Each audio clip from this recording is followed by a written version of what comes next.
E por que a gente trava quando a gente está na direção, está caminhando para alcançar o que a gente quer para a nossa vida? A gente sabe o que quer, aquilo é importante e parece que a gente começa a travar, patinar, começa a não seguir, a gente começa a procrastinar, né?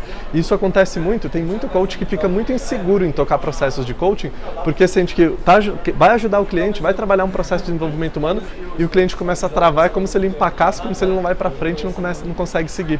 E o que a gente precisa aprender a fazer com a gente mesmo e se você é coach, aprender a fazer com os seus clientes?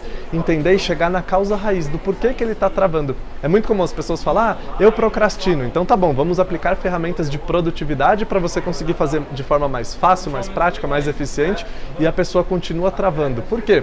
Tem alguma programação dentro dela que está literalmente entrando em choque. Quando eu vou fazer, eu vou contra algo que eu muito acredito. É muito comum com pessoas que têm uma baita dificuldade de dizer não, elas tentam ser mais produtivas e não conseguem, porque elas têm que dizer não para um monte de demandas, para um monte de coisas que elas não podem fazer, que está focado no outro, e ela tem uma baita dificuldade. Se ela for fazer uma ferramenta de produtividade, ela tem que ficar dizendo não para todo mundo. Isso vai contra a programação interna dela.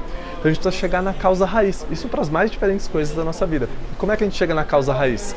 Entendendo quais são os nossos sabotadores, quais são os mecanismos de autossabotagem.